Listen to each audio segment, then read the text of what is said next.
What is up, everybody? It's Dr. Vibe here, host and producer of the award-winning Dr. Vibe Show, the home of Epic Conversations. And I'm the host of Epic Conversations 2020 Best Podcast News and 2018 Innovation Award given out by the Canadian Ethnic Media Association. And I host the only online broadcast in the world for dads and fathers that is sponsored by Dove Men Care and also co-sponsored by Dad Central, Canada's national father organization. And I am the Global Food and Drink Initiative Board Chair, and the GFDI, as I call it, is a multimedia not-for-profit that showcases Blacks in the diaspora that are doing their thing in food, wine, and travel. As always, I like to say you're blessed, highly favored, a magnet for miracles, and a solution for someone's problem. And wow, this has been a out-of-bounds day for myself, for the two wonderful and beautiful ladies that are going to be coming on in just a moment. I myself, just a little quick thing this morning, I hosted a conversation for Father's Day with fathers in the United States. I'm based in Toronto, and then had an epic conversation with these two wonderful ladies, and I guess the silent member for the next little while of this. And plus, well, you know what? Let me bring them on. Let me just bring both of them on. Let me bring Jill and Aisha on, because we did something rare today. We actually had a conversation outside of the show visually. Yeah. So it was it was just amazing. And first of all, ladies, how you doing? Great. Good. Pretty good. Yeah. Everything's been a good day today? Yeah. And how's the week been? Lot going on.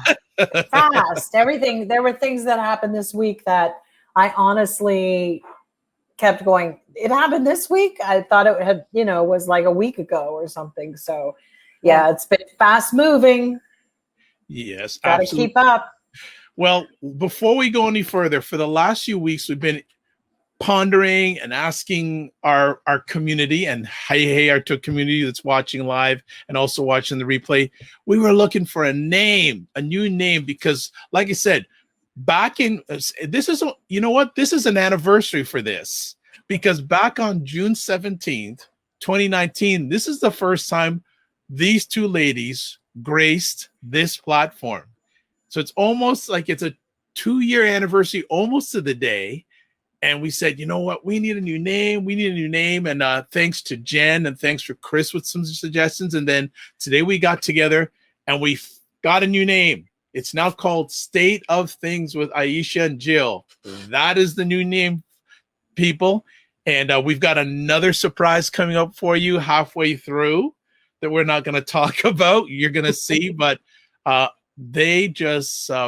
it was such a great time chatting today. And the fourth member, the person you don't see, we have an intern working with us. Her name is Maddie, and you're going to see something she did. Yeah. That blew Aisha and Jill's mind. And it was such a good conversation we had today. So I couldn't wait till we got to this point. And Jill and Aisha, what do you think of Maddie's work? Well, they haven't seen it yet, but what do you think of her and her work? So far, what we saw was great. I thought it was excellent. She's a hard worker. She's going to be very successful in her future. It's she's one of those young people that takes initiative, and not just crazy initiative, that really has assessed what's going on, what the messaging is, and I was very impressed. I think she's an impressive young woman. Yeah. She really captured the essence of the show. Yeah. She knows Jill and myself just by watching. Mm-hmm. Yeah. Really good. And want to shout out already. Hey, Chris, good evening and happy Juneteenth all. Hey, happy Juneteenth to you, Chris. And he also says, congrats on the new name. Thank you. Even though it's a new name, it's still where these two ladies drop the knowledge bombs on what's going on socially, politically, mostly in the United States. But if something catches them outside of the United States, they ain't afraid to rap about that either. Yeah. So they're going to make it happen. And we have a myriad of topics to cover tonight. This is going, I have a feeling it's going to be another long one tonight. Yeah. Yeah, I think so. Yeah. So, folks, sit back, whatever you're doing, enjoy it because it's going to be another good one. So let's talk first. As I just pull up our roll call tonight, the first thing we're going to be chatting about. Oh, actually, well, yeah, the Biden-Putin summit. Joe Biden also lost his dog today. Yes. Okay, well, Champ. Okay, so let's talk about that first. Yes. Yeah, they We lost want a to member send of the our family. condolences. Yeah. And we've all known Champ for so long. You know, it's like a member of America's family. We remember when he was a little puppy. You know, he's seen many a things, Champ. And heard He many did. of things. Yeah. He just, you know, and no, it's always hard when you lose anything that anyone that's special. Yeah. And, you know, it's just like, I mean, just with Joe, it's always so sad because he's always having to lose something. And, you know, that at a moment in his life, there's always something that grounds him back into a more spiritual, it constantly is keeping him really connected to a spirituality of grace and understanding. And maybe that's why he was so good at the summit. Yeah. And the G7. Okay, yeah. So we're getting into there. Anything you want to add on to that, Aisha, before we get into Biden, Putin, G7? Just that it was nice. And, you know, Major's still there. He's going to be lonely for a little bit until they get their cat. But it was nice to see pets back in the White House after 4 years of not seeing that. It was very nice to see that again. Absolutely. So he's going to be missed by that family. And, you know. Okay. Yeah. Cool. It says a lot when people have pets. I mean, I know some people can't because of allergies or whatever, but it really speaks to empathy. It speaks to when you raise your children with pets. I mean, there are studies about how they tend to grow and blossom and the types of characteristics they develop. So for me, you know, Champ deserves a shout out. And he's now over the Rainbow Bridge. Yeah. So Champ gets his shout out that may be one of the nicer things that these ladies talk about tonight. So we'll see. We'll see what happens. But yes, I know we have many a pet owner in our audience. Mm-hmm. So I do want to say, they announced the German Champ has died, and condolences. And Jill, I like how you said that Joe Biden has had to get used to losing so many beloved things. Mm-hmm. Yeah, I think that it really ties into him as a person and what his mission is. That, you know, it is not only about his suffering, but about it's not only about pain and suffering, which we all have in this life, because according to, you know, Buddhists, we are all suffering. That lets me sort of consider how he also knows a lot about healing and empathy and he knows that feeling. And that's exactly what we need in this world across the board. And even if it is for a pet, I mean, the horrors that we're seeing with animal abuse and suffering in our agricultural division and everything, the way we've been treating animals, you know, I think he knows that the way a country treats its animals says a lot about the country. And so that's why having a pet in the White House is so important. It may seem small to other people, but all sentient life matters. It just matters. Yeah, I think that it also makes him a much more empathetic individual, all the loss that he suffered. And it tells he is able to read a little bit more about the human spirit, which is why I think when he was able to sit down with Putin, the punk, he was able to see that there was not a soul in that man. Okay. Before we transition on to Putin and Biden and G7. Chris is saying, speaking of animals and pets, Jill hoped the big chocolate eating German mouse is well. Yes, the mouse is much better. My German mouse. Yes. I only have one square left of another chocolate bar, but yeah. You have a mouse? No, when I went to bake something the other day, I had these bars of chocolate, oh my gosh, Belgian and one from Iceland. And I was saying that my big German mouse got a hold of it, which is my husband. Okay. Because if anyone saw my Twitter post the other day about how mice irk me. Yes, I saw. You're terrified of them. Yes, I'm afraid you of wouldn't them. do too well in Australia at the moment. No, I would. Where they're having to burn so many fields because of this. Like hundreds of thousands of mice are all over their fields, their wheat fields, everywhere. Because after they have their thousands run out. It's like they follow this pattern. They'll have the droughts, then they'll have the rains, and then they have this infestation of mice.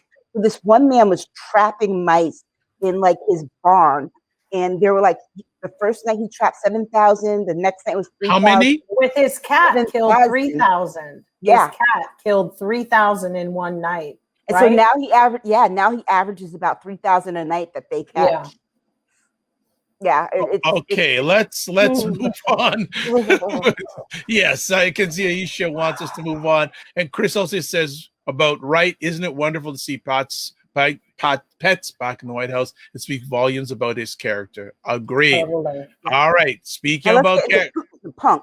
Okay, see Aisha is ready. So Biden-Putin summit and the G7 stuff. Ladies, what was your take on the aftermath and also how Mr. Biden handled himself with an interesting character, Vladimir Putin? Okay, first of all, the G7, it was nice not to see a president bogart and push his way to the front for a picture, for a photo op. When they did their group photo, yes, it was nice to see that our allies, they might not trust us 100%, but at least to see them more at ease and to know that competency is back in the White House. There's so much damage that was done by the last administration that I don't blame our allies for being weary of any kind of promises that America makes. But the fact that they are all kind of like, yeah, thank God, there's some competence back in American leadership now. The conversation between Biden and Putin, I think, Biden said what he said. Basically, I said what I said. That's it. He's not bending over. The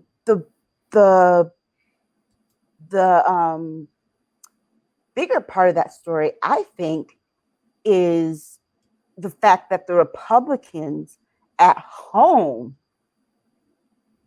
how they reacted to it, and it's like, when did they start liking Russia? That's the part I don't understand. They did not support Joe Biden and how he handled Putin, which is how you're supposed to handle a dictator. And but then again, they're in bed with one. And so, I thought that Joe Biden handled himself very well. I thought the reporters, particularly the Black women reporters who held Putin's feet to the fire to the point that he had to walk back some of the stuff that he said. Overall, I think it was very successful. Jill? Well, I mean, on one level, if the Republicans stopped being so egregious and started doing their jobs, what they're being paid for to be there, they would have been talking more about the G7 than Putin. The reality is that we do have fragile territory and waters that those fences needed to be mended. And even the reporters could pay attention to this as well. This is not, that was the golden goose. That was very important. Not some third-rate dictator with the GDP the same as Italy, which is part of an EU and a broader collective. We, as Ann Simmons, she's the Wall Street Journal Moscow bureau chief, said, the one who was speaking Russian, she made a comment that, Putin got what he wanted, which was to be on this international scale, this level, when technically it could have been private, it could have been quiet, it didn't even need to be this show, personally.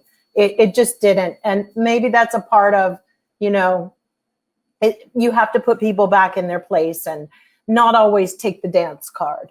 The thing for me about the G7, which I'm very interested in, is because with all the kicking and screaming about Biden lifting the sanctions with Russia, particularly regarding the pipeline that's going down through Germany, we as Americans or our Congress people have suddenly forgotten that we're in a whole world thing here, and people have to be diplomatic. You have to be strategic as well. So for me, one of the interesting things about that is that this pipeline, we know that one part of it was already built. The other one was halfway built, because for those who say that Donald Trump stood up and put sanctions against Russia, he was so tough. That was a show. That was kabuki theater. He did it too late. He did it way late. He did it when it didn't even matter. And those sanctions were not even being enforced. So let's just put it that way. They weren't. It was all BS. And the reality is, we know that Germany is questionable. They have an election coming up, and it's going to be very questionable. We know that Merkel, and everybody likes to speculate that Fukushima was the reason that, Europe, the EU has decided to get rid of their nuclear reliance. But the problem is, and I don't know if that's entirely true, because France in 2015 has been speaking where they were going to make a reduction in some of that usage. But then in 2017 came forward and said, 2024 is going to be too soon for us. People forget that we have to look at the projections of other countries. The G7 is really important to see the projections, whether it be with the UN, whether it be your own business or your own corporation. You have a projection, and we're always dealing with this nonsense in like this time when these are situations. This is why regular Americans can't ever catch up with the story and really understand what the hell is going on. It's completely ignorant. The reality is that we know that Germany wants to do the transition from this nuclear situation. There's going to be a gap at some point. So to however long their connection for Russia is going to be, or if it's temporary, I don't really know. But we also can see at the same time all this is going on with what Merkel was moving forward with. You've got the Green Party in Germany coming up, and it's gaining a lot of traction, and they don't want the pipeline. So for me and another party, the thing is, the odds of it being killed anyway are pretty great that will be shut down. So Biden, for me, to play the strategy that he played with, yeah, sure, lift the sanctions, was actually quite smart, because it doesn't make America look like he's policing the world and we're the great, let's police everybody. Because we already know that during COVID particularly, and during Donald Trump, there were many programs I watched from Germany and in France where their ambassador and leadership were saying, America is not going to come back from this and police the world, quote unquote. I think Joe and his team saw that. They know the vibe. They know they read the room. And I thought that to the way we particularly dealt with how to handle Russia was perfect for the G7, and to get England on board with certain things. It doesn't mean that, they can't get along, because, Biden was never a supporter of Brexit. We know that as well. But then when we went and had to deal with Putin, I think back to the whole, issue of, they said Joe spoke with him because Putin came out and said he spoke with him about his mother and all those things. These are, some people may think it's a shtick, but this is just called getting to know people. And yeah, we try to read people and understand them, but you're trying to get a read on Putin and maybe it's small talk or whatever. But the most interesting thing was how philosophical Putin was trying to be, that there was no happiness. And, he's a bit of a drama queen too, to be perfectly honest. And there's no happiness. And but the interesting thing is that a day later, it was on Russian television where Putin made a statement, which was in essence saying, to underestimate Joe Biden would be at your own peril.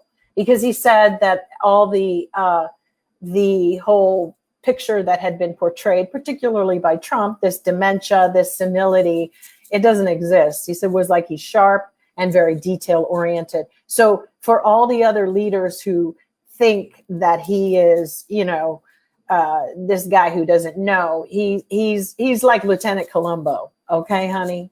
So, don't think that, all those things are going on. Don't underestimate Joe. Sorry to be so long. Yeah. Anything you want to add, Aisha? I think that's exactly right. Like I think Putin might have gone in there thinking it was going to be one way because, he believed Donald Trump, and then came out of there like, oh, wait a second. This man knows more. He knows me better than I know myself. Right. Kind of that kind of vibe. And yet what Jill said is right, that I think the strategy Joe played was brilliant, not going in trying to police the world, because first of all, Joe's not that arrogant. He's not that arrogant. He knows that America has a place in this world, but he also knows how these other countries are perceiving this country at this moment. He knows that we are dealing with a democracy that looks to the rest of the world like it's falling apart. And especially after January 6th, he knows that the rest of the world is looking at us like, don't come over here and tell us, Well, he tried to push back when Rachel Scott came for him, because she came hard. Oh, now that was really good. Yes, she came for back him. And he said, what the hell? Yeah, he was like, well, what about your this and that? And basically, because the truth thing is another job. He did, and the reality is that she won. When you can ruffle someone's feathers like that, where they get thrown off balance, she won. She won the round, because she had him shook for a second. He wasn't expecting that. And, with his ever so genteel way, like, microphone, please, microphone, there. She got him shook, because the reality is you've got a long line of dead bodies behind you, honey. So excuse me, and those are questions that journalists, if they want to be cheeky and they want to throw in, don't throw it at the press secretary. Yeah. Give me a break. Let me see your cojones. Yeah. Hold them up. Do it when it really matters, right? Yeah. A masterclass is in how you handle a reporter, was how Joe Biden handled that lady from whatever. Collins. Yes. When he told her, what the hell? And walked back. Right. To her. He had her wishing that she hadn't asked that question. Yeah, and a lot of the media was saying, well, our job is to report and blah, blah, blah. But yes, your job is to report. It's not to twist the words. Yeah. And we actually got to witness how it's done, how her brain worked. And then you hold her next to Rachel Scott and then an Ann Simmons at Wall Street Journal. And you go, well, who's speaking Russian, honey, and running the Moscow office. This woman, these were two bad women. See, that's why African-American women and the British African women are doubly supreme, because they have their receipts. They bring everything with them. And and then you have this girl who's been cute and bubbly, and Donald Trump and Joe Biden. well, what does that mean? You seem so confident, you know? And it was like, I thought there were going to be white woman tears after all that. Yeah, yeah, But yeah. He spanked her. Jill's loading up. I did. Spanked her. Oh, that was a bare behind spanking. Yeah, he said they always have to be negative and come up with. But see, in my opinion, I never said that. I don't think you have to be like so negative. I mean, they're either negative or they're liars. I don't necessarily believe that. I think they have to be smart and ask and be grown women, not little girls playing reporter. You know, it was like she worked for the company that was always trying to, it's like a really bad Lois Lane. But what you saw there was two things. The juxtaposition between the Black reporters and this white female reporter was that Black women especially have to be twice as good. That's what I at said. their jobs Yeah. to really be taken seriously. And that's the first thing. The second thing is that the weaponization of white women's tears there, because it was like when Joe Biden then responded in the way that he did, she took it as a personal attack. Like, why are you attacking me? Wait a second. You asked an inflammatory question, you got an inflammatory answer. Exactly. And that's what I'm tired of with these women, because then the whole plantation got up in an uproar and was like, he said something to Caitlin Collins. And it was nice of him to apologize, but he really didn't have to, because Trump has said worse to people. True. Trump has said so many bad things. I don't even know if I could have sat in the He's called chair reporters, longer. they were stupid.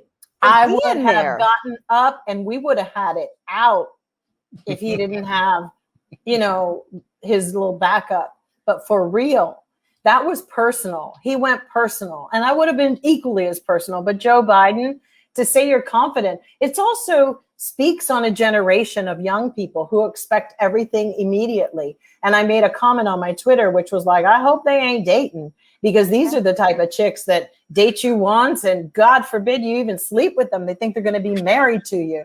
It's like you just met somebody. It's a meeting. And this guy, what are you, why are you making him the creme de la creme of this whole everything? But here's what I don't understand. When did being confident become a negative characteristic? I agree. You seem confident. And he made a great point. He goes, well, what if I walked around and went, oh, I don't know if it's going to work. I don't know if it's going to happen. There was a Disney character back in the day that used to be like, I don't know. Eeyore. Eeyore. So do they want that? And if anybody was cocky beyond all belief was Donald Trump, where he would be like, we got the COVID. Everything's under control. Now that was 500,000 people died. That was pure crazy. So, Caitlin, where were you? Where were you all? Come on. You want to talk about confidence? That was confidence. It's like, just go drive down that hill, and it's like a cliff. That was confidence. That was arrogance. Arrogance. Yes, it was. Ladies, we're only one story in. Okay, let's get a catch up here. So a few things. Black Beauty saying President Biden, unlike that former guy, President Biden is a class act. Yeah. Birdie Lynn TV, welcome back. Haven't seen a bit, saying saw that LOL. That interviewer was annoying. She says 100. And let's see what else he said. And Chris saying, ladies, you collectively nailed it. My feelings exactly. And so let's keep, and we've got a pile of people watching us live right now. So folks, thank you for taking time out of your schedule. Keep the comments flowing. Don't let Chris and Birdie Lynn drive the ship area. We got lots of room on this boat for everybody. So certainly, please go in the comments. We appreciate them and don't take it for granted. Well, Chris is coming on once, so and maybe Birdie Lynn again. Well, I think Birdie Lynn needs to come on again. That's right. Yeah. Birdie Lynn, we want you. Where are you? Birdie Lynn, we want you. Where are you? Let's go to our next conversation piece. We've got, as his voting rights proposal stalls, Joe Manchin's dreams of bipartisanship ever come true? No. Why not? Mitch McConnell already done told him, we are not going to do anything that will advance Joe Biden's agenda. He told him. Let me tell you, the fact that they even passed the Juneteenth thing, that surprised me. Yes, but that was Republicans being Republican, because there were two things behind it. The first is they were tired. Well, three things behind it. First is they were tired of people calling them racist. The second is that they wanted to avoid the whole stuff behind the critical race theory thing. And the third is that they wanted to avoid dealing with, it was a concession instead of having to deal with the voter rights. Now, granted, Black people pushed for this holiday. Don't get it twisted. They didn't give anything. Right. Black people pushed for this. Right. So they didn't give anything. We're not dumb. But the fact that they actually passed it is surprising. But as far as the voting thing, Joe Manchin wrote his proposal and gave them everything that they wanted in it. He wrote it so they couldn't bypass it. The moment that Stacey Abrams endorsed it, Mitch McConnell was like, oh, he's calling it the Stacey Abrams voting bill. Yeah. And that was how it would, the reveal of just how disingenuous that the Republicans are, because it was almost like a setup. And what was so beautiful about it, because people were like, what the hell is Stacey Abrams doing? She knows how those, exactly where are my saltines? Where are my saltines at? She knows how they are. The interesting thing is that, if for me, these people are earning money off of our backs and they're doing nothing. They are sitting there, to quote Prince, sucking up food and heat. And I'm sick of it. I'm freaking sick of it. Do your jobs. Do it.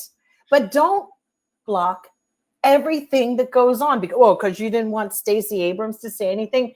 Joe Manchin thinks he is David with this Goliath McConnell. And neither, and this is where, that biblical story would definitely be different if we had to use this story, because it's really sad to see this last ditch hurrah with Joe Manchin for whatever his reasons are. And his reasons are pretty much money. Did you hear the tapes? Yes, I heard the tapes. And so my mind, oh yes, there were a tape that came out with Joe Manchin making his deals and his shucking and jiving with his donors over our lives. And, for me, there wasn't enough uproar or outrage about that. There should have been people sitting and protesting in his constituency that very day, because for me, that's the problem, is that, we know what West Virginia is like. It seems like there's 65% of people who still vote for Trump. Maybe those are the ones that get to eat a real square meal, 3 square meals a day, and the rest of them don't get nothing. And they don't even bother to show up to vote. I mean, it really kind of makes you, I've been saying this before. I don't want the money that California has to give federally to be given to these states anymore. And if there's a way that they can change that, I would be happy, because I think they need to be left on their own haunches to survive. They need to square that away, because for us to be held hostage by these old men who, let's be honest, how much longer are they going to live on this earth? I mean, really? So the misery that they create is worth it? I don't think so. First of all, let's be honest about West Virginia. West Virginia is that state where the federal government was taking advantage of poor white families to study the impact of Mountain Dew on infant and toddler dental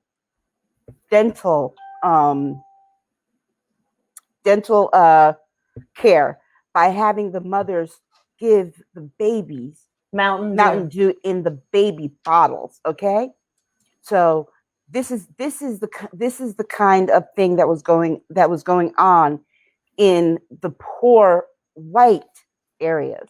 Yeah. Now they don't want to help poor white people. So what the hell do you think? What we know, the rest of us are in trouble. Right.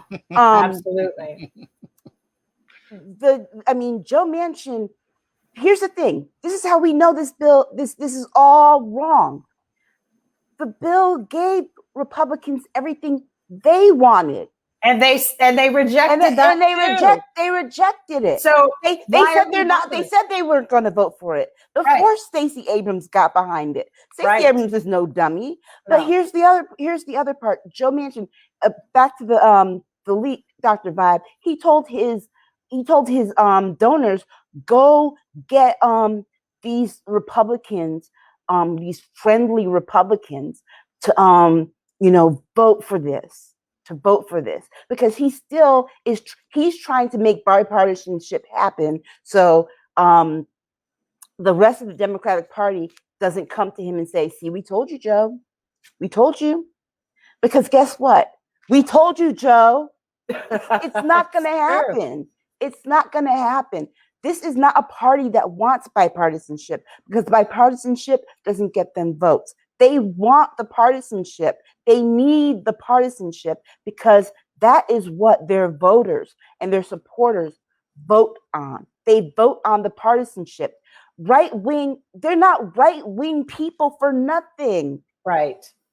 It's like they're right wing. Look, I'm sorry. So their intentions are different. When you are right wing, your intention is not for the greater good of the collective.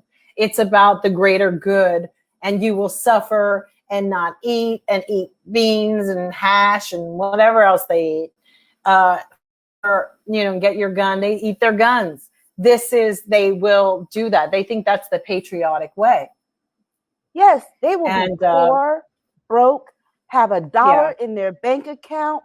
They will have the ends of the bread left and a jar of mayonnaise, and will eat that just so long as they can have their AR-15s.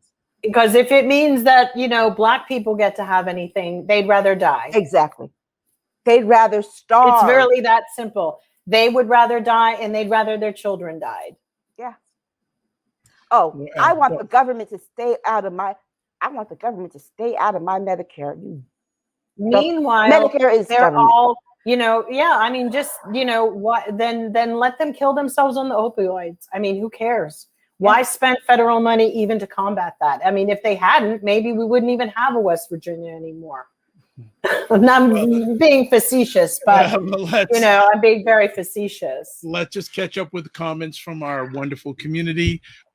Chris is saying, sorry, but Manchin should be a Republican. He's an absolute traitor to Democrats and democracy as a whole. Grow a pair, Joe, and take a definite stand. Ugh. Black Beauty saying, amen, go get him, ladies. Jill's got the pitchfork and Aisha's got the fire. Preach, ladies, preach. Birdie Lynn saying, exactly, we are all slaves, but no one wants to acknowledge that. And Chris says, all the old half-dead white men blocking all the good, meaningful legislation. They should all be in Florida anyway. It's God, hashtag God's waiting room. Yes. Yeah, it is. It really is. It really is. You know what? I'd like to give them all a banana peel, because they are all just this close to sliding into that grave. I mean, here's the thing. I really am for term limits, because at this point, I don't think they should be able to make this a lifetime career. I agree. These people want to die in office. These people want to be Strom Thurmond. I agree with you, because we already, the argument for that was, well, people could come in with an agenda, but either way, they have an agenda. And I also think we're getting a different caliber of people coming in, like with the younger people who, are the hit it and quit it, and let me get my money and let me get out. If that's what it's going to be, then they only get to have a term limit to do it. Yeah. Yeah. I mean, for example, my state, I had 2 senators the majority of my life, the 34 years, my first 34 years, Chris Dodd and Joe Lieberman. Yeah. Right. Yeah. And I pronounced it Lieberman on purpose. Right. I won't ask why. I'm not going to go there. Well, in Tennessee, we had the one candidate who was running, and he was threatening his opponent. Now, and he obviously can't run anymore, but another Republican. We are getting some, they're just bugged out and wilding out. South Carolina had Strom Thurmond for 100 years. Yeah, I thought Strom Thurmond and George Wallace were bad. We had to suffer through George Wallace, Strom Thurmond. But even George Wallace and Strom Thurmond, I mean, I don't even know. You knew where you stood with them. You knew where you stood. With these guys, they are standing with other people who feel the same way they do, who are being very quiet, and they're getting donors to give them money. And that's what the thing is. And I think the worst thing that ever happened were these PACs that are not transparent. Everybody who donates, I don't care if it's an institution, a corporation, whoever it is, your name should be there. If you put it into a PAC, we need to see that you donated that, Sally Mae gave to boop de boop de boop. We need to see it, because I need to know if somebody I'm talking to, going to dinner with, associating with, is secretly undermining my survival and therefore stabbing me in the back. I really want to freaking know. The PAC and money, because I will cut all of it off. And the super PACs. Those are the worst. Are the super PACs need to be. We need to see it. Yeah. Done. It doesn't work. Not with collusion, corruption. I mean, how stupid does a country have to be to have that? And you have to remember, now let's be clear, the super PACs were only approved. Why? To defeat the Black candidate for president. Absolutely. And it needs to be eradicated. But they don't want to let go of Jim Crow. They don't want to let go of the filibuster. They don't want to let go of anything because they're afraid of a black and brown planet. But guess what?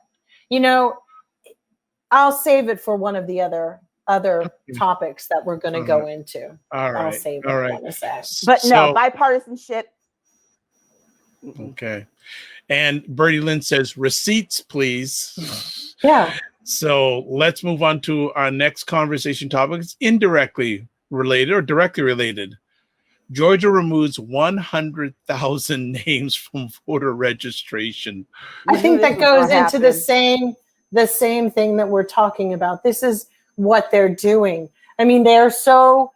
This is what's so interesting. When we were talking about critical race theory the other day, and it's definitely back on. Still, people fumbling around for that, and what it means. I made a comment which was like, fine, you don't want us to tell. We still will teach your kids, whether it's through our music, which we have. Let's just be honest. Our rap songs, and you're not going to find it like the really old school rap. They taught white kids stuff they never knew. Knew. Okay, we've had some amazing purges of our own, of our expression, and we've done it creatively. So, and secondly, when you're up against people who, I've told you guys once that I have had 2 friends, white friends, whose fathers, each separate fathers, told them that Black people had tails. And to this day, both of those girls that are my friends are with Black men. So the moral to that story is, and anyone who has children knows this, the more you deny your children something, they will find it. The more you act all crazy and creepy about certain things, they'll find it and they'll get exposed. And, you know, the interesting thing is your children will be schooled. You just need to decide if you want it to be on social media or you want it to be in a proper environment in a school. Well, that's the funny thing about this is that they're forgetting you can ban critical race theory being taught in schools, but all your kids have smartphones. All your kids are on social media. Thank you. So, it's a stupid conversation. So they can Google it very easily and find the readings about it. And the more they say it, the more they're going and looking for it. Yeah, it's like, because they're going to be like, well, what is this critical race theory? Because I don't even know what it is. So I'm going to go find out what they mean when they're talking about critical race theory. And if the people, if the Black people keep telling them that they're saying it the wrong way, I'm going to find out what they really mean when they say critical. Kids aren't because stupid. Everybody knows kids aren't going to try to be understanding their parents. So they're going to find it with their peers. And that's why we, as African Americans, have to make sure our kids are schooled and not apathetic. Let me tell you this. If you don't want to hear about critical race theory and you're a Prince fan, I wouldn't buy his next album. I know. Okay, I ain't going to go there. You obviously, you know something we don't know yet. Ladies, though, let me ask. I heard the first two songs. So. Okay. This is this going to be, you feel, a growing trend in your country, removing people from the registration rolls, especially with so many states being Republican led? Like we said earlier, get your real ID as soon as possible. It's really true. And then still I'm like, hello, Merrick Garland. Where are you? Can you get on this? Everybody check your registration daily because these people are not playing with us. Oh my God. It's really true. It is something that you have to be very diligent and vigilant. You know, I kind of like it. It invigorates me, which is more like, you keep on trying to knock me down. I love it because the one thing about African people and Black people, descendants, we're a resilient people, and that is our middle name. Who said that? Well, two things just from what you've said, and you talked about how hip hop music, but today is a little bit debatable. But look at back in the day, groups like Public Enemy, what the messages say. KRS-One, Tupac. They educated a whole generation and culture. Before the music industry started shoving down the most materialistic ones down our freaking throats, and everybody, you know whose fault that is. And I wrote what I will say was one of my most brilliant works, a whole book chapter on the commercialization of post 9/11 hip hop. Right. Because it was George Bush. Because the moment that he told people, go shopping, go have fun, that's when hip hop stopped being what it was. Yeah. And did he put the nail in the coffin? Check this out. Now, Bertie Lynn, you definitely have to come on now. She's saying, nope, I was so surprised when they tried to suppress my vote. Wow. Really? At a voting location. We need you to come on and talk about that sooner rather than later. That is cray. It's happening to more people than we know. They tried to do that to my sister. Wow. They tried to do that to my sister. Wow. And my sister was like, I'm not having this. Right. All right. Like, I will drive around until I find the right place. And then she complained. Well, we haven't talked much about this gentleman on our platform. Tucker Carlson had a guest claiming that Black people have lower IQs than whites. Okay. First of all, if Tucker Carlson could get any more racist, I didn't think it was possible. Yeah, I know. Until he had this guest. Out racist for him. Yes, this was just the gentleman's name was Charles Murray. Yeah, Tucker Carlson just showed up hood and all. Okay. Yeah. What's really crazy is that I have heard through the grapevine that there are people who definitely he steps outside of the box all the time, he and Hannity, but Tucker even more so these days. But he's like this with Lachlan Murdoch, and that's Rupert Murdoch's son. And I really feel, and I've said this before, the Murdoch family is an enemy of the state. Yeah. And the fact that Lachlan Murdoch can live in Australia and be on the morning calls with Tucker Carlson, which they are at 8 a.m. There's always a morning call. And so what time is it in Australia? That should tell you something. This is someone who is very close to what the narrative is. And there are times that I'm wondering, who's driving the narrative from the GOP? Because some days it sounds like Tucker's taking their talking points. But then this last thing is like, lately, if you look at the pattern, Tucker is giving them cues. He's giving them cues on what to say. The FBI, a couple of other things, the IQs, the voting things. These are all cues. And the fact that the head of Fox, his son, Lachlan, or whatever his title is, for me as a foreigner, that's a problem. Because this is not only, we're talking about billionaires that have assets and they have liabilities, but they have assets all over the world globally. And even Rupert Murdoch shared his wife with Putin. So it's like, the rumor is, allegedly. But here's the thing. Should billionaires be that all up in our national political environment? And if it is through their crappy, rag of a TV show, I honestly, if I could remove it from my cable or what I pay, I wouldn't give them a dime, because the fact is, so it comes with everything. But, but the whole point is the fact that these people here, people have called Tucker Carlson on the carpet many times before. This isn't the first time. But he always has his little booty in the back, Lachlan, watching it. Because he's always got, no matter what he says, he actually had somebody on there talking about an IQ of Black people. That's an old stereotypical trope. It is, they are digging and unearthing every bloody thing they can. So where do you go from that after you keep doing that? There's only a ways further down. And for me, it was despicable. And if I were a Black their Black audience, which I'm not, I would have been so offended. There's no way you could come back from that. I am so sorry. But people like that do not deserve a platform. You do not give them platforms, particularly when the book is old. It's not even like the book just came out. So you went back and found an old book and brought the author on I call bullshit. And on that note, I really feel Tucker Carlson should be gone. But he is giving messages. He is the whistle. He's blowing his little dog whistles. And you've got Lachlan and you've also got Trump on the side.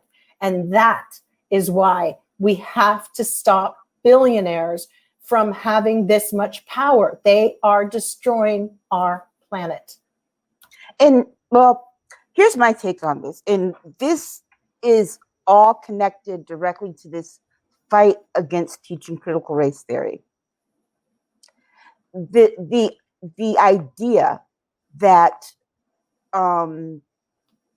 the people who teach critical race theory, these scholars, these Black scholars who know about the critical race theory and are like, no, I've taken this class, I've taught this, I've come up with this. They went back to dig out this old book and this old man talking about the inferiority of Black people because they're trying so hard to question the intelligence of Black people, to discredit critical race theory. And a lot of this is them really coming after the 1619 Project. They're really coming after Nicole Hannah Jones. That is the main person they're going after. When she's not, when she says that even the 1619 Project is not critical race theory, it's just history. It's just history. That's one thing. But the other thing too that I don't even understand with Tucker Carlson is he's so angry. What does he have to be angry about? This is a white man that was born into privilege. He was not born poor. He's hateful. He is just hateful. He's hateful, and rich people always want more. There's a greed factor. They're just greedy. He's greedy. There is, and he's trying to keep a job, because that's the other thing is that and he never really earned any money. He's only earned what he's earned on TV, and that's not like a bazillion dollars. But that's the other thing is that, remember, he hasn't been able to keep a network job. He's trying to keep this one. Well, he's trying. Well, yeah, because remember, the uglier he gets, that Fox audience eats it up and his ratings go up. Yeah, but this is the thing. I know you think that when he's saying they're allowing these tropes to continue on to fight critical race theory, the other part of this is the audience is too stupid to even understand this topic, number one. Right. And number two, all they want from the audience is to go out and parrot it. And what they're going to do, though, is they actually start looking at Black people, Black children, Black everybody differently. Yep. And for me, their children do. There are probably things that happened on the playground that week from a child who witnessed that horrific nightmare called the Tucker Carlson show on Fox News. The most dangerous thing. My husband's German, and one thing that he did say when he saw it, he said, "Your country has such a lack of respect for its children." Yeah, and that's the truth. Why would you put that on television? There's a lack of respect. The scariest because I remember once I was crossing the street in Germany. That is a deep comment. Wow. And I crossed before the light was red or whatever, and a person turned and said, "What are you doing?" basically in German. And basically like, there are children around here. Because after what happened with them and their experiences, they realized generational education is incredibly important. It is incredibly important because these are the ones who will be looking after you when you're older. And when you slip, like they had a slip, as America is showing its bare to everyone. We have a really bad problem, but we do not respect our children in this country.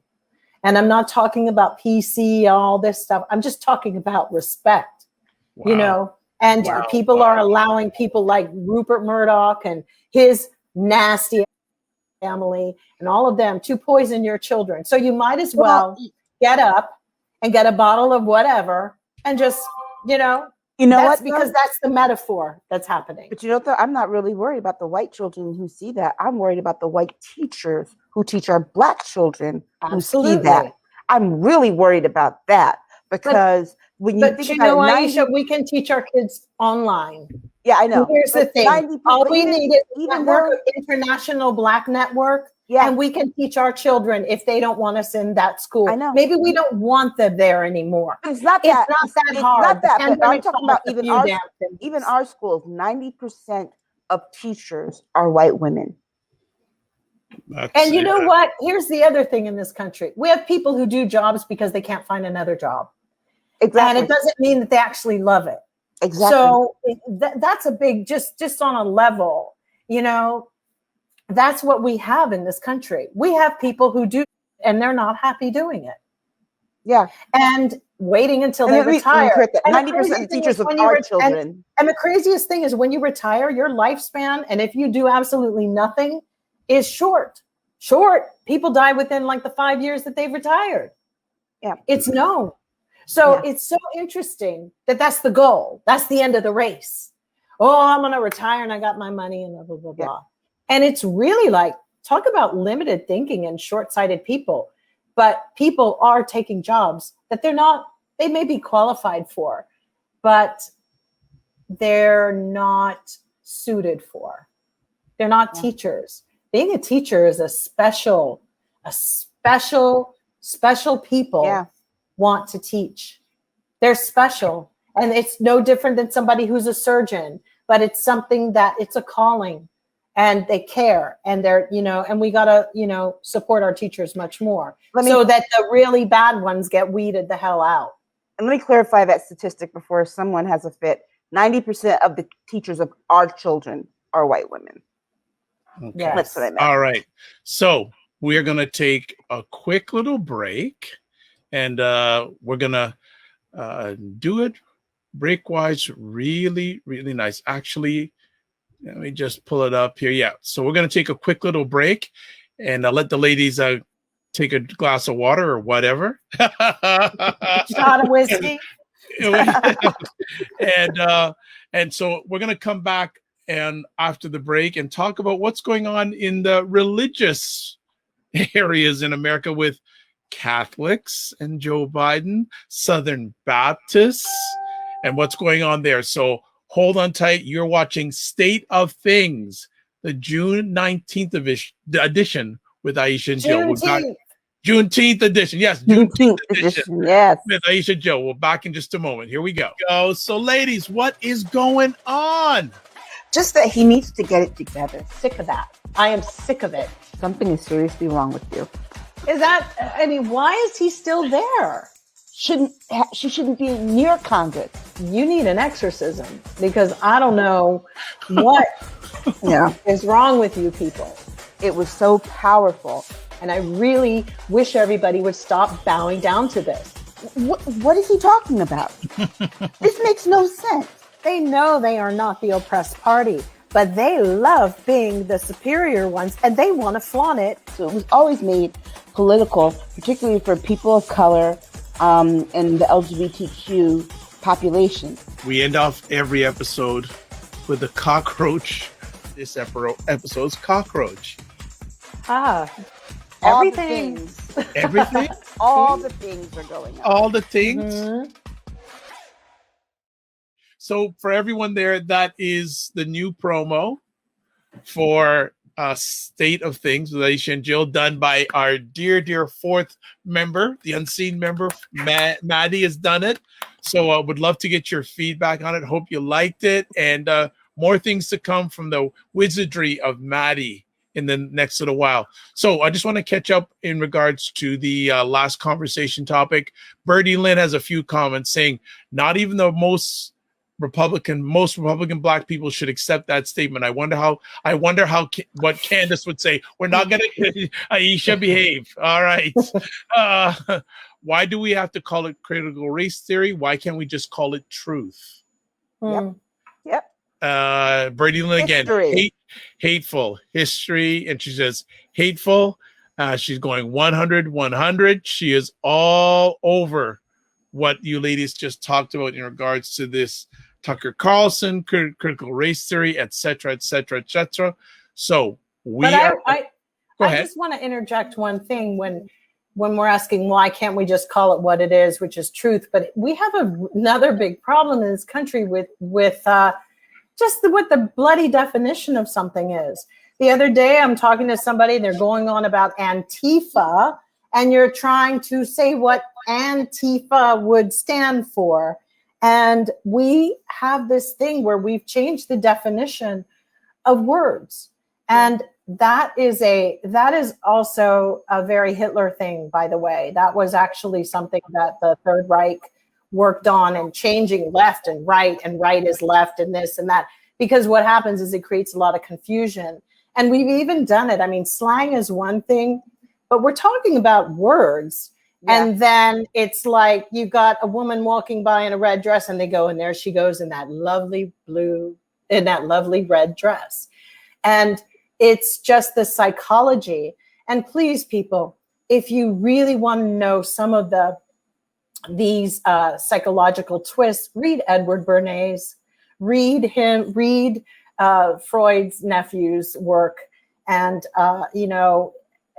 the strategies that were used in early advertising and still to this day are tenets of within that field, and the art of illusion. and getting people to do things that maybe they didn't even want to do.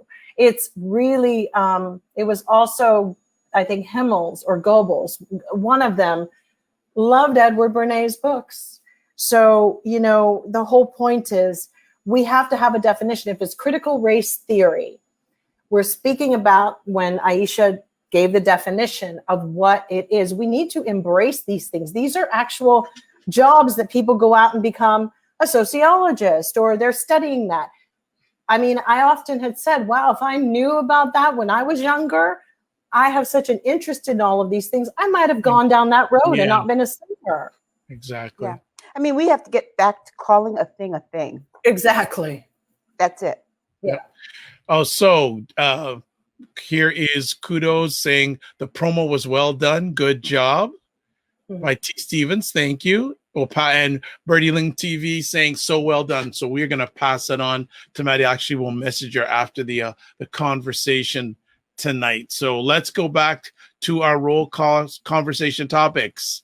Next up, Southern Baptist vote signals fractures in American evangelism. So there seems to be fractions in American evangelism. Go figure, ladies. What do you think? It's not so much American evangelicalism, it's white evangelicalism, because the Southern Baptists, the Southern Baptists are primarily white. They have this, they voted new leadership. And so the thing is that they started, they first of all affirmed that the Bible is their doctrine and it's infallible. But they also wanted to, on a slim margin, voted that they're going to be a little bit more accepting when it comes to sexuality. Yes. Well, they had a lot of sexual cases for years. Yeah, exactly. That, the last president of the SBC was calling out, they were basically shaming the survivors of sexual abuse in their church, and telling them that it was a sin that they came out and they were persecuting the church. And, that they still have not budged too much on female leadership in the pastoral area, because even though, it's still just as fractured as it was, as the article said, as it maybe not as bad. There were the craziest part when I was paying attention to this was that everybody running for the presidential seat within the SBC was like a far right winger. Yeah. And it was so crazy that the Black churches who were in the SBC were like, hang on a minute, and had threatened to walk and to take themselves and go. It's still not perfected. They put in Ed Litton. Right. And people in New York Times tried to portray him as the moderate of I think there were 9 people running. But he's not all that moderate either. He's a straight up conservative too. Yeah, they've got degrees of right-wingness. They do. And we really should pay attention to it, because the thing is that there are about 40% of people go to church consistently in America. And that 40% does not all belong to the SBC, because we've got Catholics, we've got other religions and other different forms of Christianity, but it's dropped that low. It's lower than 50%. And it looks like it'll get lower and lower and lower. And so this whole Armageddon stuff and the conspiracy theories play a lot into their recruitment, you guys.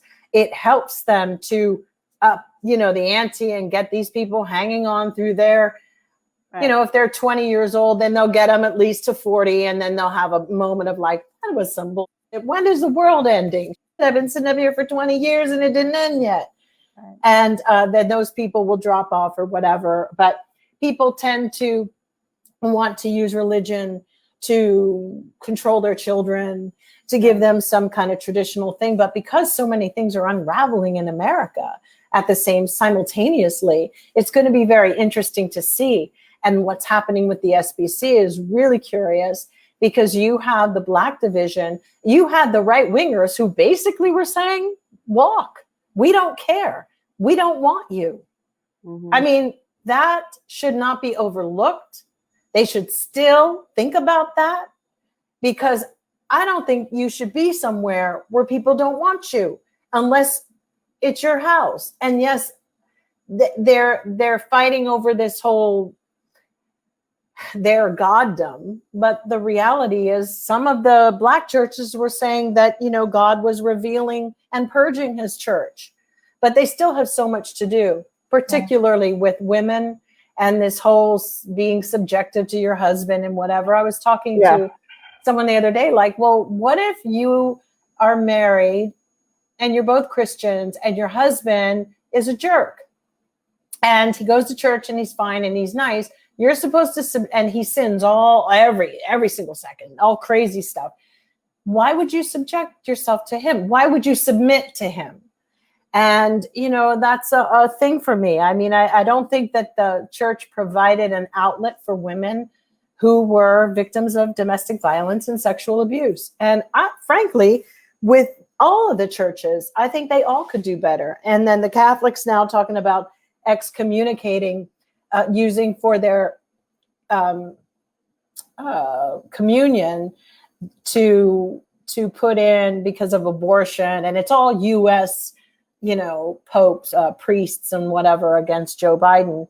But the reality is, I didn't see these dudes move this fast when we were trying to deal with all their molestation issues, or what about the indigenous people that they've been just burying and killing in their schools? I mean, I'm sure America has them too.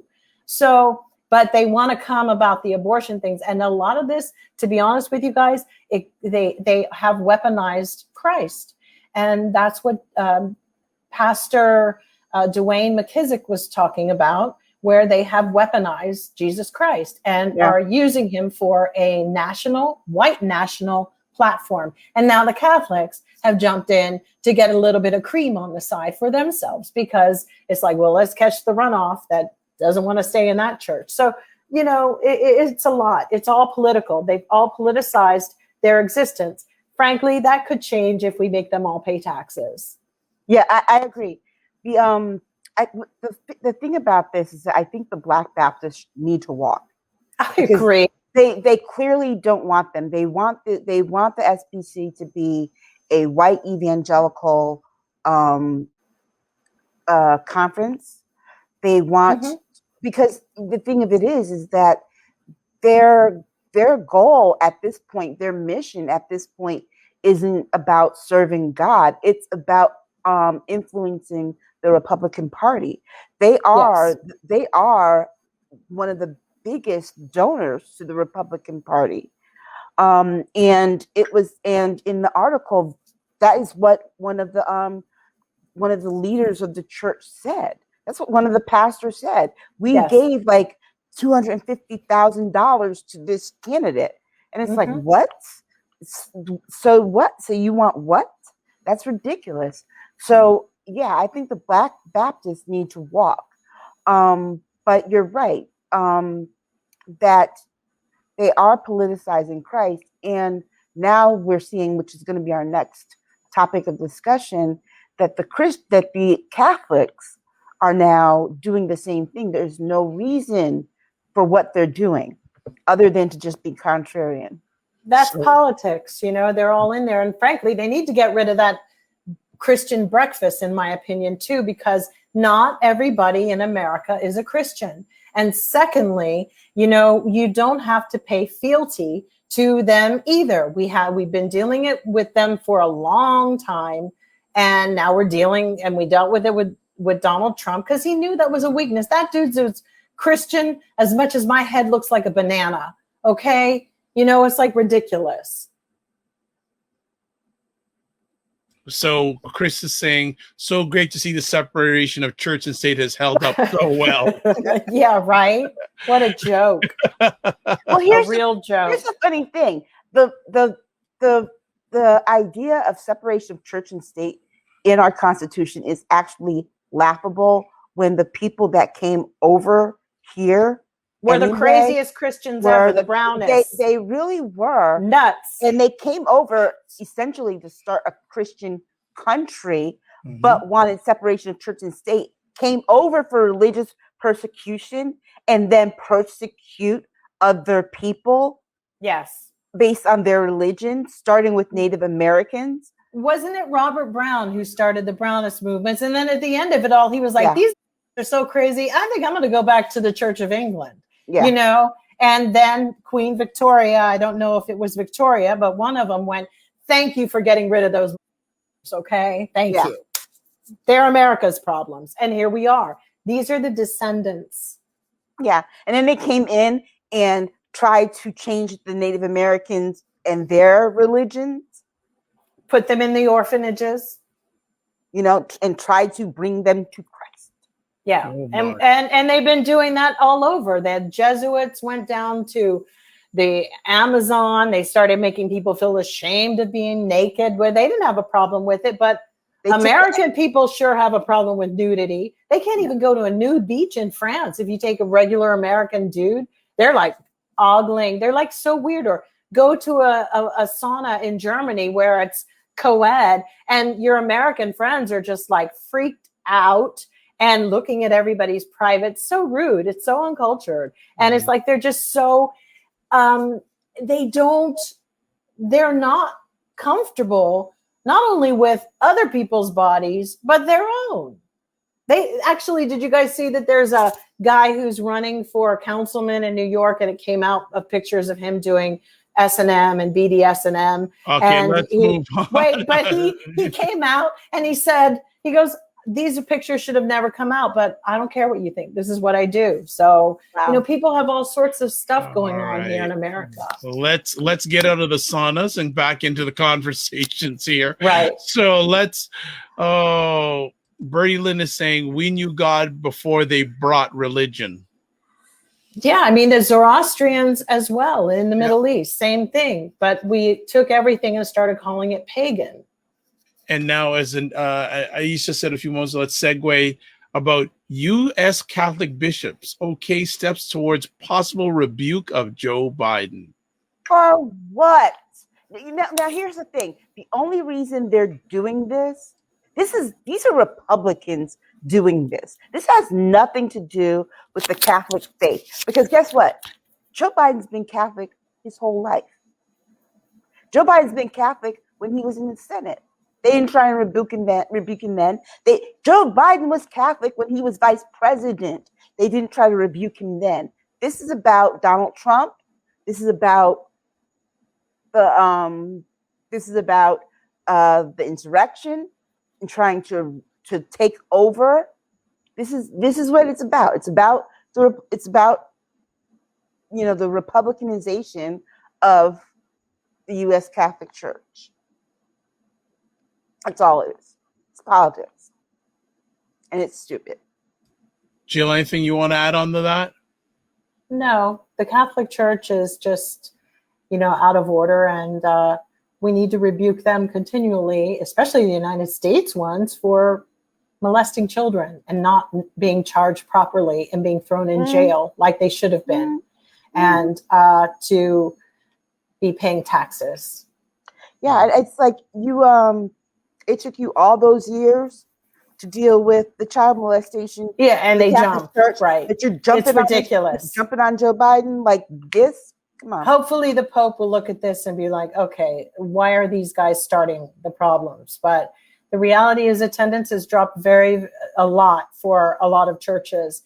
And if the religions keep on like this, ain't nobody going to go.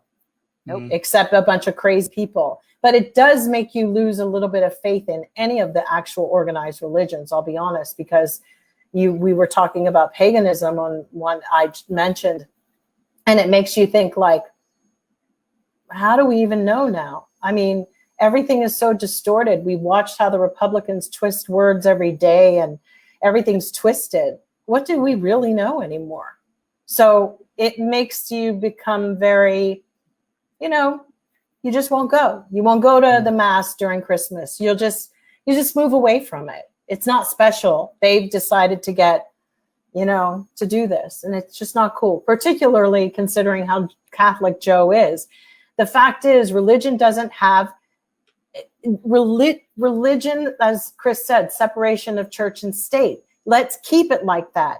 But the fact that they want to roll Joe's personal belief system into their BS. That's wrong.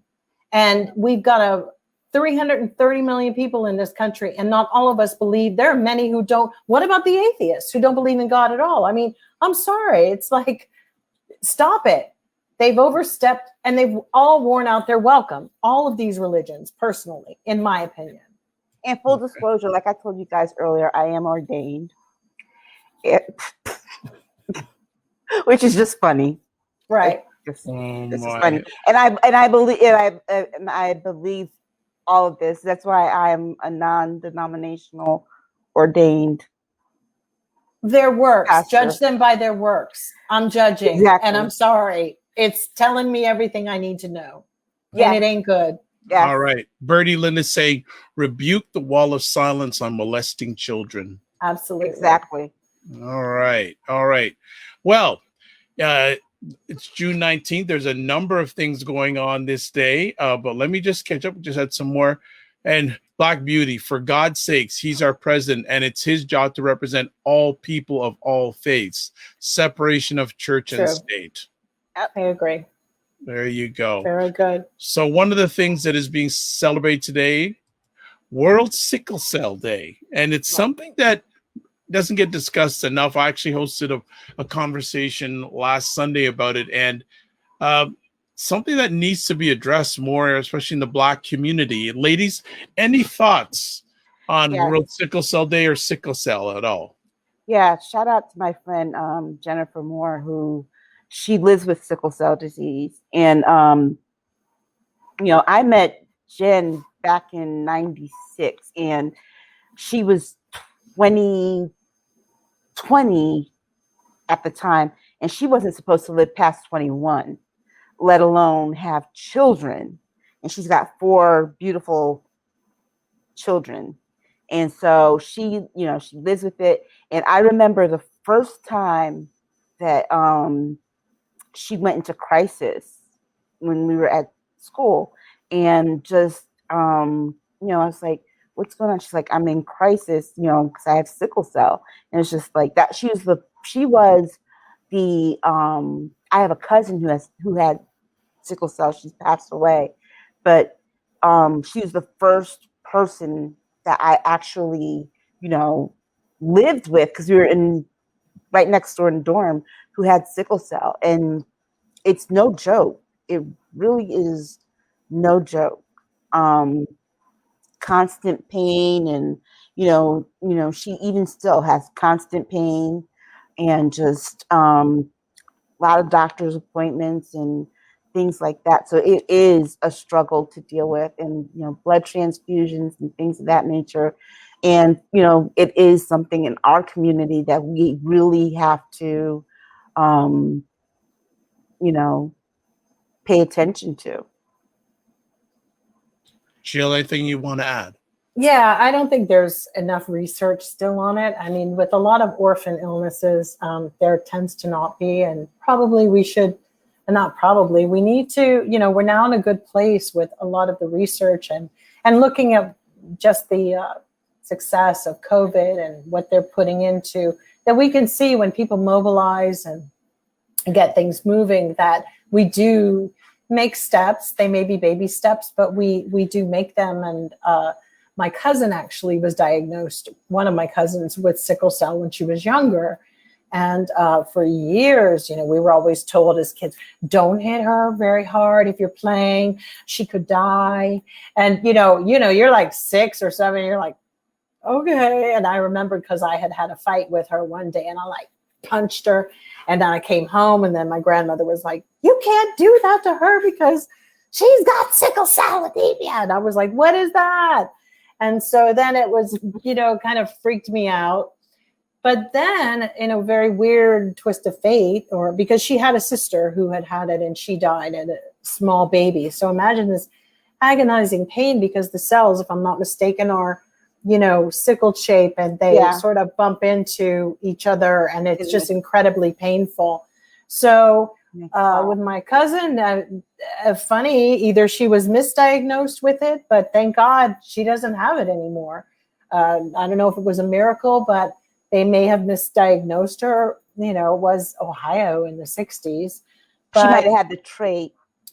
yeah, and so at this point, I was very, very well aware of it. And I remember Tina Marie had a really good friend who passed away from it at like 28 or something. And that was actually very hard because it was hard. Her life just would stop, and when she had these crises and she would be home, and it was just so debilitating that she didn't survive, unfortunately. Rest her soul. Yeah. T-Boz from TLC does a lot of activism for sickle cell because she has it. Mm-hmm. And I think now it's maybe a little bit easier for people to have children and not pass the trait along, especially with all the different, in utero and vitro and stuff. Well, what I'm going to just, before we move on to our next conversation topic, I just want to encourage a few things. If you are of color, go get your blood tested to find out whether you have the trait or not. Right. Really and truly. And if your blood is okay, give blood, because people who are dealing with sickle cell getting blood transfusions is an important thing. Plus, and if you want to find out more about it, go to my website, thedrvibeshow.com. My most recent conversation that I posted from June 13th, Black Canada Talking Show. We spent an hour and 15 minutes with 3 Black Canadians and 1 African American, and they are all in the sickle cell arena in regards to 3 of them are parents. And then there's 1 gentleman who lives in Toronto here who's had sickle cell since he was 5 years old. He's now 43 years old. Wow. And what he has to deal with, especially during the pandemic. Yeah. When they have to go in and a lot of times that when he says he needs these, like, I don't know what's the drug that really afflicted the United States. There was in the last few years people were dying of it. I don't know, but it's one of the drugs that someone who has sickle cell anemia can take to ease the pain. Hydrochloroquine, fentanyl. I think it's fentanyl. Fentanyl, because the pain is incredible. They were restricting it. Yes, my friend told me that. Exactly. And then they weren't giving them the OxyContin. Yeah, exactly. They weren't giving them that. Yeah, and he was saying, how tough it is at times when you go into hospital, you go into emergency and say, no, I just don't need 5 milligrams. I need 20 because of the pain. And a they lot won't of times give it to them they because won't give the it. addiction. Exactly. Yeah, that's what Jennifer was telling me. She's like, they don't know how much pain I'm in, and they're not giving me what I need because of the addiction factor. Exactly. We also, back to religion, have religions that don't want people to have blood transfusions. And so a lot of people could have other options by storing their blood periodically and keeping it somewhere. I mean, it's not, this is, it's serious. A very tough disease, very serious. Absolutely. So we want to shout at everyone who is dealing with that, whether directly or indirectly, especially on this day today. So please, if you can, do whatever you can, even if you just find out about it, that helps. And usually in the United States, Black women, when you are pregnant, they do test you for sickle cell. Exactly. All right. It is now officially a holiday, Juneteenth. Yes. Let's talk about it, ladies. It's now officially a holiday. Most of the Republicans, not all, but most of the Republicans in the House voted for it. How do you feel about Juneteenth now being celebrated as a holiday? Is it just a symbolism or something of significance? I mean, there's 2 ways to feel about it. Bath and Body Works did not hesitate to have a Juneteenth sale on their candles today. Okay, that was quick. The commodification of it. We knew that was coming.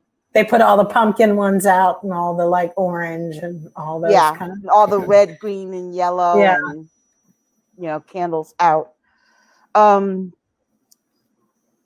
Like we said earlier, there were a lot of Black people who really pushed for this. Let's give our vice president some props because it was her bill. Yes. Initially, the one that they Sure passed. was. Yes. I got very upset with someone on Twitter who said it was passed thanks to Joe Biden. No, it was not. Joe Biden signed it into law. That's about as much as he did. And he acknowledges that. It was the Black people for years who have been pushing to make it a federal holiday. And let's keep in mind, it is a federal holiday. It is not a state holiday. States do not have to recognize the holiday if they do not want to. And you can best believe that a lot of these red states will not. I think I'm happy that we're getting this recognition on the one hand. On the other hand, it doesn't mean as much as it can if they don't do something about the voting rights, because we're not fully free unless we can exercise our right to vote without restriction.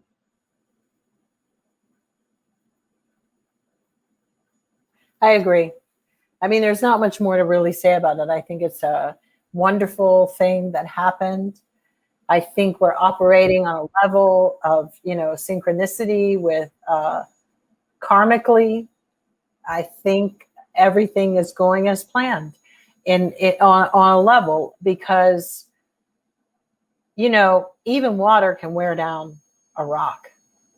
So we just got to keep going. And that's just my philosophy. It's like you just can't sleep.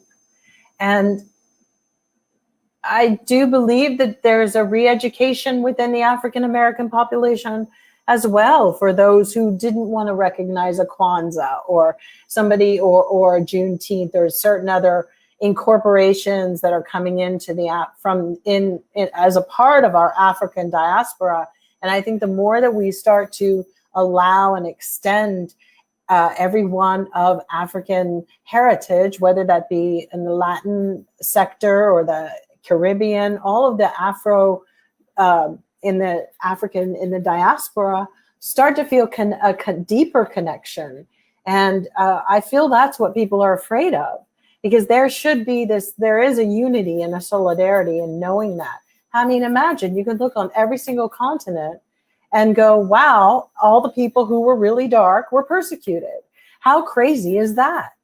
It just was there's not one place where it didn't happen. So, I mean, correct me if I'm wrong, but for the most part, I see these celebrations and these new introductions for everyone to embrace. Yeah. Good stuff. Chris mentions the lady that was one of the driving force, Opal Lee. Yes. Lovely. Lovely Sweet lady. thing. Yep. And Bertie Linda saying, I'm trying to be optimistic about voting. Yeah. So hopefully that'll go through. And we're broadcasting live on the 19th of June. As I was saying, tomorrow is Father's Day. Yeah. Any comments, ladies, or messages you have for the fathers and those that love them who are watching this live or on the replay? Hi, Daddy. Happy Father's Day. I think there are some amazing fathers out there.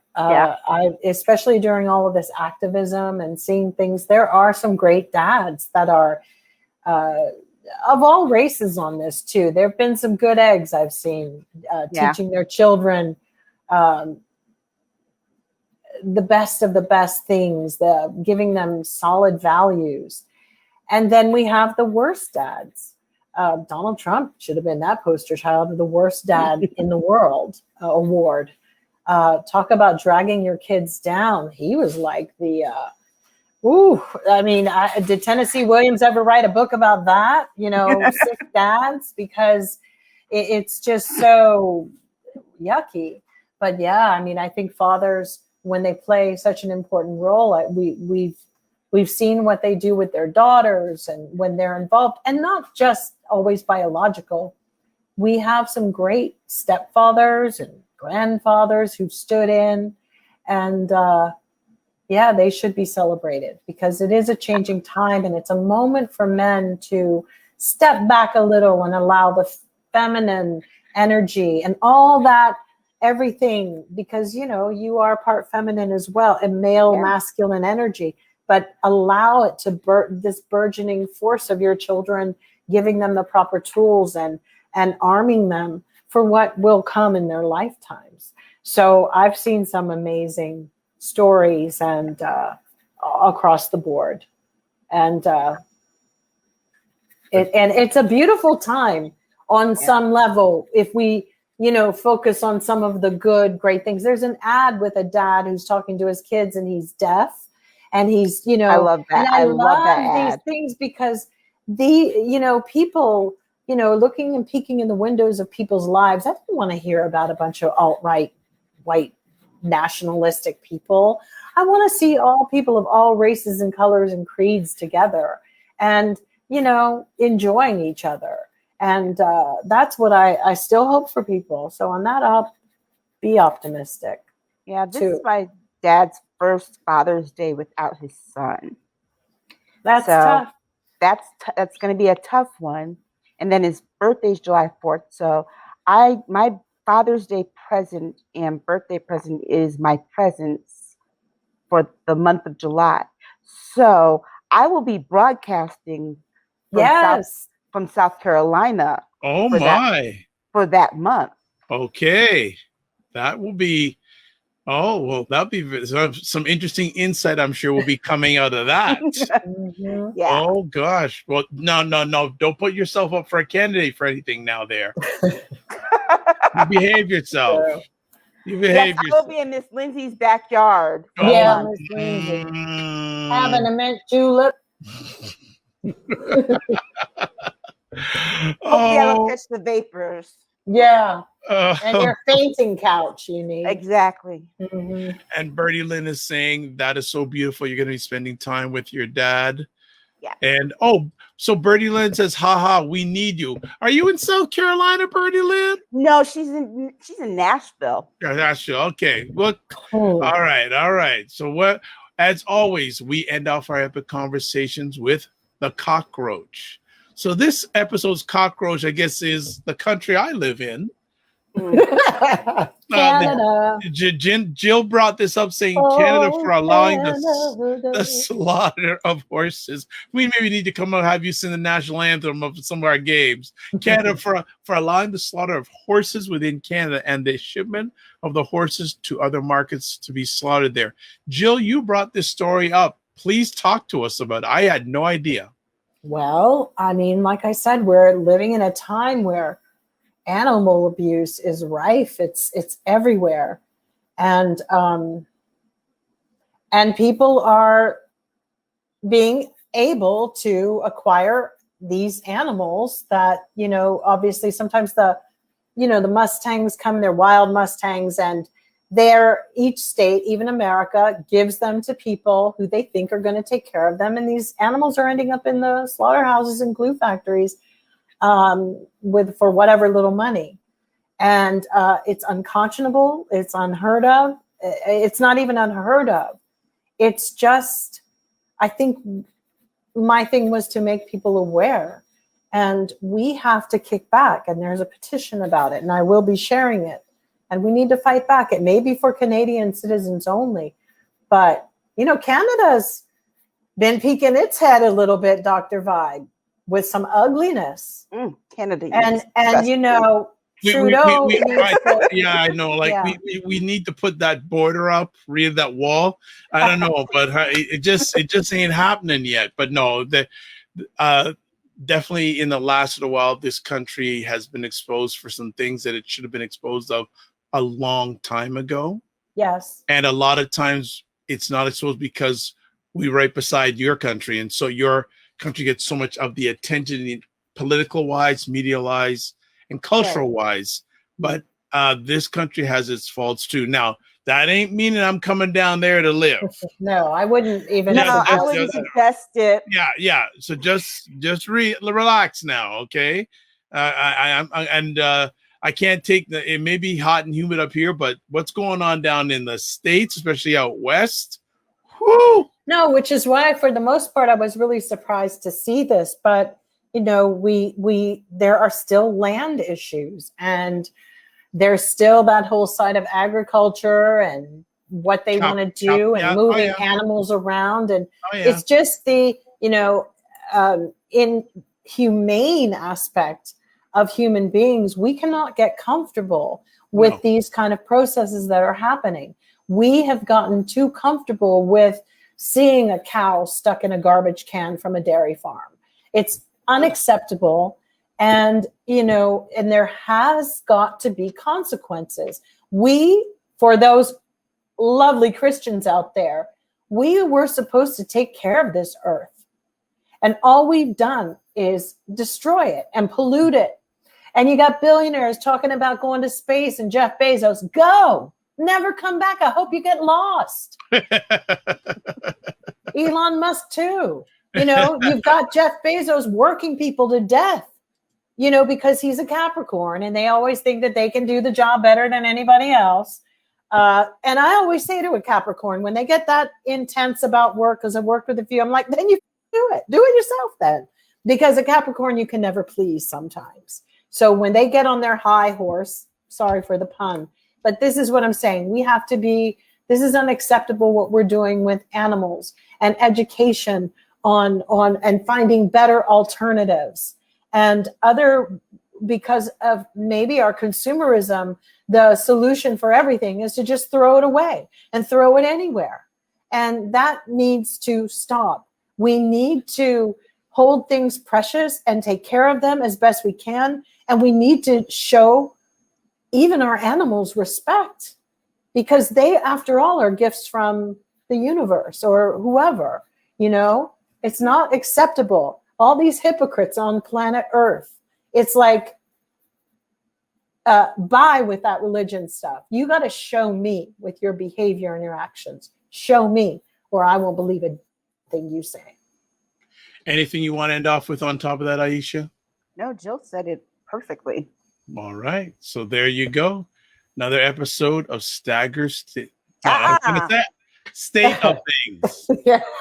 State of Things. Another the episode. State of Things. The system. I mean, we may just state the state of things or the state of things. We'll hammer that part up, but the core is there. The core is there. And Chris is saying, Dr. Vibe, Aisha, Jill, thank you for another epic conversation. You rock. All the best to you. Thanks, Chris. Thanks everybody. Chris. And it's great. And another great conversation. Thanks to Chris, Birdie Lynn, everyone else who watches live on the replay or listen to it. Black Beauty. On the Black Beauty. Yes, can't forget Black Beauty on the replay. We appreciate it, and we don't take it for granted. As always, before we jump away and do our other things, we ask our dear ladies to give their contact information. So first up, Jill Jones. Okay, on a couple of platforms. I'm on Twitter, I'm Jill D. Jones, which you can see. And then on Instagram, I'm Jill Jones Music, and Facebook, Jill Jones Music. So yeah, that's me. All right. Aisha K. Two things. First, I want to just show you this pin and shout out the guy who made it. It's a Michael Jackson Smooth Criminal. Yes. My name is I can see that. It's cute. Yes. It's by Richard Anthony Cooper, richardanthonykooper.com. The Prince's State action to not make any more Prince things. But he's got. So he did Michael Jackson instead? No, he did Michael Jackson / Prince, but this is part of the line that he was doing. But he does have a few more. He does have a few more things. So look him up at Richard Anthony Cooper. Just show it to our audience again, just quickly. Yeah. Oh, it's so cute. Okay, there we go. All right, very nice. Yeah, Good stuff. And also to follow myself and Jill, because there's going to be a Jill Jones thread about her debut album the end of this month through next month. Okay, so look for that. So you can reach me at Aisha Staggers on Twitter. No problem on Twitter. That's fantastic. Good stuff. Excellent. And for myself, if you want to get in touch with me, the best place to get in touch with me is at my website, VIBESHOW.com. And that's where all my social media is. That's where our email address, all that kind of stuff. That's where you can get a hold of me. So as always, I end off with this: live your life as a dream. If you can dream it, you can make it. Sometimes you have to get small to get stronger. Block assumptions and aim bigger, aim better, aim higher, aim wider. Love, faith, and respect. Remember to give yourselves grace. And thanks to everyone who chimes in all the time. Really appreciate it. You know, it's now state of things, folks. State of things. So we just got to really enjoy that and love it and embrace it. So we will see you, God willing, live next week, the 26th of June. The month that we gone will be already into a month of summer, and the days will start getting shorter. My goodness. But you know what? We just keep on making it happen. And a big shout out to Maddie for the great new promo and all the stuff she's doing, all the editing. We appreciate it and don't take it for granted. God bless. Peace to all. Keep the faith and remember to give yourselves grace. Bye, everybody.